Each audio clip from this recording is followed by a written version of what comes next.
Friends எல்லோரும் எப்படி இருக்கீங்க? நான் ரொம்ப சூப்பராக இருக்கேன். எங்கள் வீட்டில் என்ன சமையல்னு பார்க்குறீங்களா? சாரி, என் பொண்ணு வீட்டில் என்ன சமையல் தெரியுமா? இன்றைக்கி ரசம் வச்சுட்டு சிக்கன் கிரேவி பண்ணி சாப்பாடு செஞ்சுருக்காங்க. சாப்பிட்டுட்டு ஊருக்கு கிளம்புறதா தான் முடிவு பண்ணியிருக்கோம். என் பொண்ணு வந்துட்டு ஊருக்கு அப்புறமா போகலாம் அப்படின்னு சொல்லிகிட்டே இருந்தாங்க. இல்லை நான் இன்றைக்கே ஊருக்கு போய் ஆகணும். முயல்லாம் இருக்குது, செடியெல்லாம் இருக்குது. பாவம் முயலுக்கு யார் தீனி போடுவா, செடிக்கு யார் தண்ணி ஊற்றுவா அப்படின்னு சொல்லிட்டு அங்கேருந்து கிளம்புனோன்னே பேசிகிட்டு இருந்தேன். தங்கச்சி ரொம்ப நாளாக காளானும் பானிபூரியும் கேட்டுட்ருக்காங்க. நான் காளான் பானிபூரி வாங்கி கொடுக்குறேன், அவங்க சாப்பிட்டுட்டு கிளம்பட்டும் அப்படின்னாங்க. சரி வாங்கிட்டு வந்து கொடுன்னு சொன்னேன். அது வாங்கிட்டு வந்து கொடுக்குறதுக்கே மணி 6 மணி ஆக்கிட்டாங்க.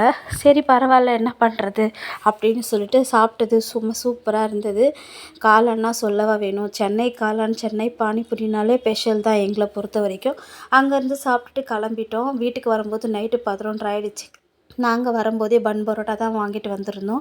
பன் பரோட்டா ஓரளவுக்கு சூப்பராகவே இருந்தது.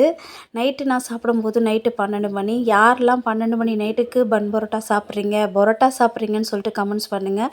இது ஹெல்தி ஃபுட்டு கிடையாது. பரோட்டா சாப்பிடக்கூடாது. எனக்கு வேறு எதுவும் கிடைக்கல, பரோட்டா தான் கிடச்சிது. அதனால் இந்த பரோட்டாவும் சாப்பிட்டேன். பத்தாததுக்கு ஃப்ரைட் ரைஸுமே வாங்கியிருந்தேன். ஓரளவுக்கு அட்ஜஸ்ட் பண்ணி அதுவே சாப்பிட்டுட்டு படுத்து நல்லா தூங்கி எழுந்தாச்சு. காலையில் விடிஞ்சோடனே மாடி போய் பார்க்கலான்னு சொல்லிட்டு போனேன். செடியெல்லாம் சூப்பராக இருந்தது.